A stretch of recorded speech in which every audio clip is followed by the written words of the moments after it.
Our hearts beat to the city streets. We began to feel the fire. Good evening guys, welcome back to my channel. আবার একটা চিনি blog নিয়ে আমি চিনি তোমাদের সামনে চলে এসেছি। আজ বিধাননগর মানে সল্টলেকের বিডি পার্কে 29শে নভেম্বর থেকে 8ই ডিসেম্বর অবধি দুপুর 2টো থেকে রাত 9টা অবধি এক অনন্য সুন্দর মেলার আয়োজন করেছে নক্ষত্র ওয়েলফেয়ার সোসাইটি। পুরো মেলার শুরু থেকে শেষ সত্যি বাঙালিয়ানার মোড়কে একদম যেন জড়ানো। নানা রকম ড্রেস তো আছে, শাড়ি তো আছে, ঘরে সাজানোর সমস্ত জিনিস আছে, তেমনি কিন্তু পেট পুজোর আয়োজনও আছে। অর্থাৎ এই বিডি পার্কটাতে এত সুন্দর করে একটা মেলা বসানো হয়েছে, কিন্তু খারাপ লাগলো মেলার কথা হয়তো অনেকের কাছ অবধি সেভাবে পৌঁছায়নি, যে কারণে মেলাটা ফাঁকা। আর এখানে মেলার স্টল কিন্তু স্থানীয়রা নয়, দূর দূরান্ত থেকে হাজরা, বেহালা, বিভিন্ন দূর দূরান্ত থেকে মহিলারা এসেছেন। এখানে এসে খুব সুন্দর করে তাদের সৃষ্টিকে আমাদের সামনে তুলে ধরেছেন। ন্যূনতম তাদের আশা হচ্ছে আমরা সেখানে উপস্থিত হব, সামর্থ্য থাকলে কিনবো, নাহলে কমসে কম তাদের পাশে দাঁড়িয়ে এইটুকু বলবো আমরা তোমাদের পাশে আছি। এমনই কিছু গল্প, এমনই কিছু কথা নিয়ে আজকের মেলা তুলে ধরেছি। উদ্যোক্তারা কিন্তু ভীষণ সুন্দর করে মেলাটার আয়োজন করেছেন, আনন্দ আছে, বাচ্চাদের জন্য কথা চিন্তা ভাবনা করেও সেই মেলাটাকে সাজানো হয়েছে। ফলে সব মিলে এত সুন্দর একটা মেলা, শুধু অভাব কিছু মানুষের আশার, আর তারা অধীর আগ্রহে প্রতীক্ষা করছে।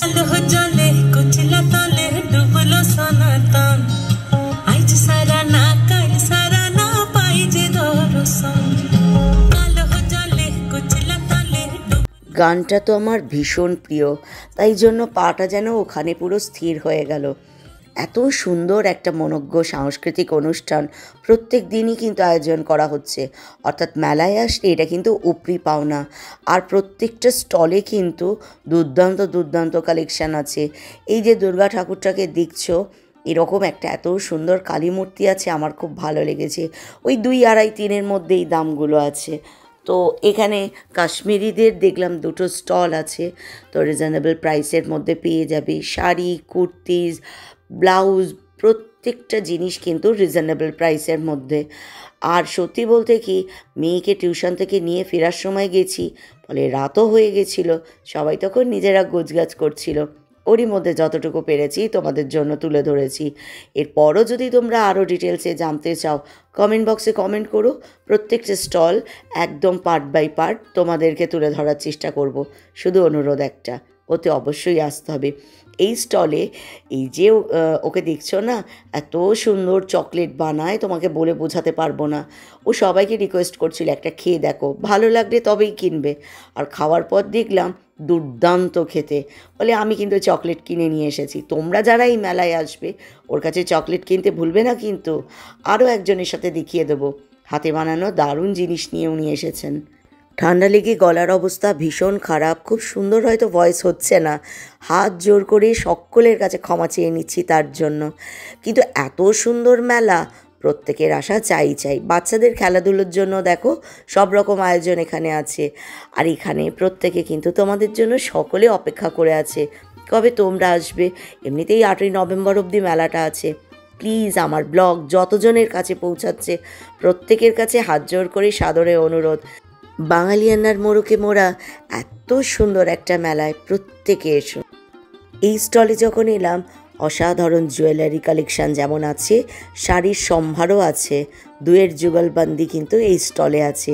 আর এখানে 2টো মানুষ আছে, মানুষগুলো ভীষণ ভালো, একজন হাজরা আর একজন বেহালা থেকে এসেছে। দুজন কিন্তু আবার ভীষণ ভালো বন্ধু, এত সুন্দর বন্ধুত্ব, কিন্তু মানুষ দুটো অমায়িক। স্কুল ফ্রেন্ড, বাহ, তাহলে তো আরো মজা, আড্ডাও হচ্ছে। দেখো এত সুন্দর একটা মেলা বিডি মার্কেটের যে পার্কটা বিডি ব্লকে, সেখানে অর্গানাইজ করা হয়েছে। অর্ধেক মানুষ হয়তো জানোই না তোমরা। আর এখানে এত সুন্দর কালেকশন নিয়ে মানুষগুলো এসছে, একজন হাজরা থেকে, একজন বেহালা থেকে। সব থেকে বড় পরিচয়, দুজনে বন্ধু। বিক্রি হোক না হোক গল্প হচ্ছে, কিন্তু আমি চাই বিক্রি হোক। তোমরা প্রত্যেকে একবার এসো, রবিবার অবধি আছে। মেলা রবিবার অবধি আছে, প্রত্যেকের আশা চাই। আমি সল্টলেকের মানুষ বলেই নিমন্ত্রণ করছি। অনেকে জিজ্ঞাসা করো বিধাননগর মেলা কবে, আর বিধাননগরের আগে এত সুন্দর একটা মেলা হচ্ছে, প্রত্যেকে এসো। শাড়ি টাড়ির কালেকশন কিন্তু দারুণ, আর আসলে কিন্তু ছাড় দেবে, বুঝে চলে আসতে পারো। এই সময় প্রচুর কেনাকাটা করতে পারবে। আমি একটা খুব সুন্দর চকলেট কিনেছি। আমি এমনি এলাম ঘুরতে দেখতে, প্রচুর কালেকশন সুন্দর দেখাই।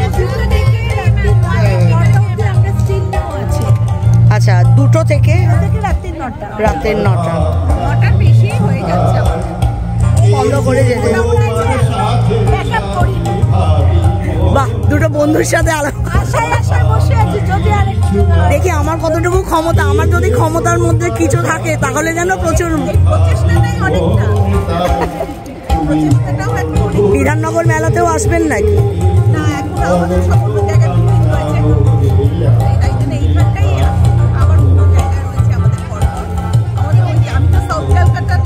ওইদিকে সব বাসীর কাছে তো এটা বদনাম হয়ে যাবে না, এত দূর দূর থেকে মানুষগুলো আসবে, অথচ সল্টলেকের লোকজন আসবে না, এটা কোথাকার কথা?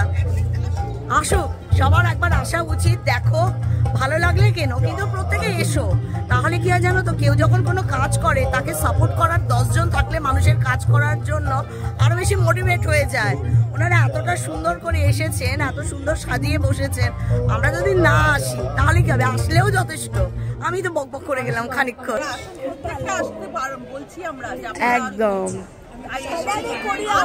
সবারই করি আহ্বান।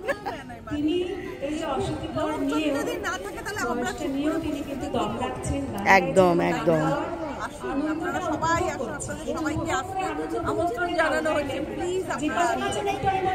একদম আমার তরফ থেকে যতটা চেষ্টা, একদম আমার যতটুকু ক্ষমতা আমি আপ্রাণ চেষ্টা করব। একদম বন্ধুত্বে কোনো থ্যাংক ইউ নেই, no sorry, no thank you, ta-ta. জীবনে চলার পথের এই ছোট ছোট সম্পর্কগুলোই সারা জীবনের স্মৃতিপটে থেকে যাবে, তাই না বলো?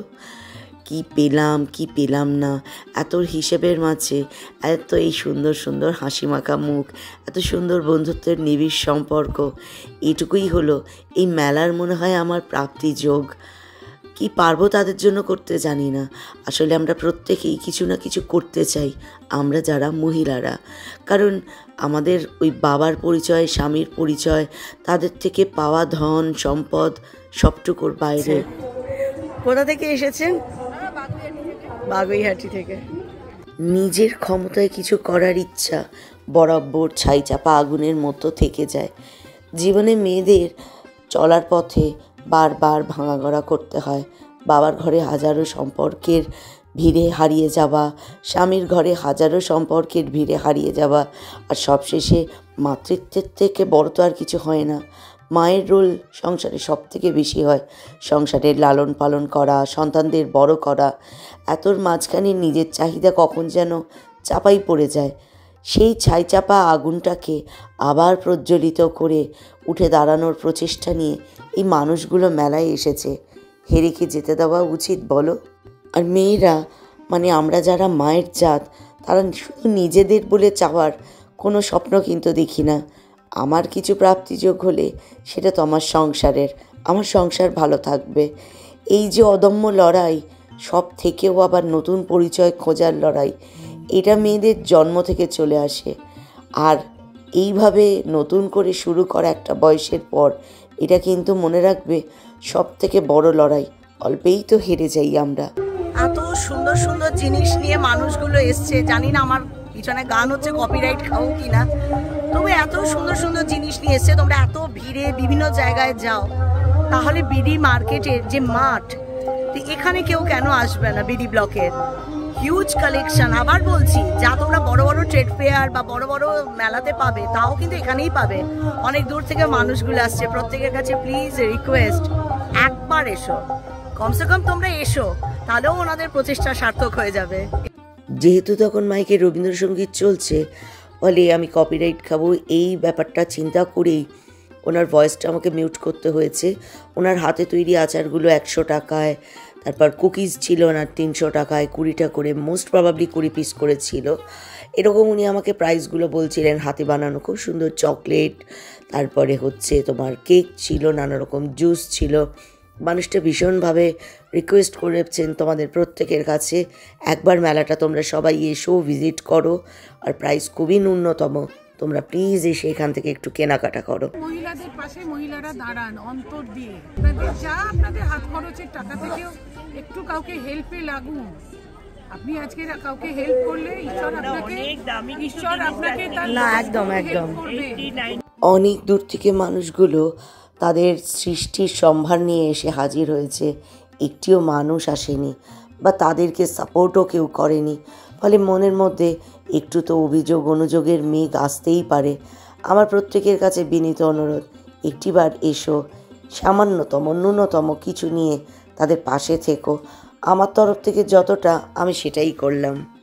এত জোরে মাইকে গান হচ্ছিল যে প্রত্যেকটা মানুষের অনেক গুরুত্বপূর্ণ কথা আমাকে বাদ দিতে হলো, কারণ তখন চলছে মঞ্চের রবীন্দ্রসঙ্গীত। আর আমরা যারা ওয়াইটিতে কাজ করি তারা জানি রবীন্দ্রসঙ্গীতের একটু আভাস আসলেই কপিরাইট বাধ্যতামূলক হয়ে যায় আমাদের জন্য। সেইটুকুকে বাঁচিয়ে যতটুকু তাদেরটাও রাখার চেষ্টা করলাম, নিজেরটাও তোমাদের কাছ অবধি দিলাম, আর তাদের বার্তা তোমাদের কাছ অবধি পৌঁছে দিলাম নিজে। এত সুন্দর সুন্দর কালেকশান নিয়ে এতগুলো মানুষ এই মেলার মাঠে এসে হাজির হয়েছে। আমরা প্রত্যেকেই একটু যদি আসি, একটু যদি ওনাদের পাশে থাকি, জিনিসগুলো একটু যৎসামান্য, বেশি নয়, একটু যদি দেখি বা কেনাকাটা করি। এই কুর্তিগুলোর কিরকম প্রাইস আছে? এইগুলো 600 করে আছে। সাইজ কত দূর অবধি পাওয়া যাবে? এগুলো 44 46। আচ্ছা, কি সুন্দর সুন্দর দেখো কটনের কুর্তি আছে। এগুলো সব কাস্টমাইজ কুর্তি থাকে আমার কাছে। আচ্ছা, একটা খুলে দেখাই। হ্যাঁ, এগুলো সবটাই আমি কাস্টমাইজ করি। এগুলো 250 করে রয়েছে। শর্ট কুর্তি যেগুলো জিন্সের সাথে বা প্লাজোর সাথে একদম এগুলো হলো 250 করে থাকে। ওর কাছে না দারুণ দারুণ কালেকশন আছে, কিন্তু দুর্ভাগ্য আমারও, আমি আজ খবর পেয়ে এলাম ও বেচারি বাড়ি যাবে, তৈরি হচ্ছে, কিন্তু হাসি মুখে মিষ্টি মুখে, কিন্তু বেচারাদের কথা কেউ জানে না গো। এখানে আসলে কিন্তু দারুণ সুন্দর সুন্দর একদম নরম কটনের কুর্তিসগুলো পাবে। আর ওর কাছে কালেকশান কিন্তু ভীষণ ভালো। এই যে শাড়ির পাটটা যেটা দেখছো এটা অন্য একজনের, আর ওর আছে কুর্তিজের স্টল। প্রত্যেকে এসো, কিন্তু এই মানুষগুলো রোজ বানাচ্ছে, বাকিটা ফেলে দিচ্ছে। ফুড স্টল যেগুলো আছে তাদেরাও কিছু খাবার বানাচ্ছে, পুরো সেল হচ্ছে না, ফেলে দিচ্ছে। হয়তো তোমাদের সকলের কাছেই মেলার খবর পৌঁছায়নি। আমার তরফ থেকে আমি তো প্রচেষ্টা করলাম, তোমরাও একটু যদি আসো তাহলে মনে হয় এই মেলাটাই অন্য রং রূপ নিয়ে নেয়। হাজার মানুষের সমাগমে মেলা এক বিরাট রূপ নেবে। ভগবানের কাছেও প্রার্থনা করলাম যে আসার উদ্দেশ্য নিয়ে মানুষগুলো এসেছে তাদের ইচ্ছা পূরণ করো, সকলের মঙ্গল করো। আজকের ব্লগ এখানেই শেষ করছি। আশা করি তোমরা সবাই খুব খুব খুব ভালো আছো, কিন্তু আমি ভালো নেই। কেন ভালো নেই? সল্টলেকে এত সুন্দর একটা মেলা হচ্ছে, কেউ কোথাও নেই। ভালো তখনই থাকবো যখন প্রত্যেকটা মানুষ আমার ব্লগ দেখে এখানে চলে আসবে। কেনাকাটা না করো, মানুষগুলোর পাশে তো আসতে পারো, তাদের কাজটাকে ইন্সপায়ার তো করতে পারো, বুস্ট করতে পারো, এটুকু অনুভব করাতে পারো। তোমরা করো, তোমাদের পাশে আমরা আছি। আমি তো করে গেলাম, প্রত্যেকের কাছে এক্সপেকটেশন থাকলো চিনি, তোমরাও আসো। এত সুন্দর একটা মেলা, প্লিজ প্লিজ প্লিজ, চলো টাটা।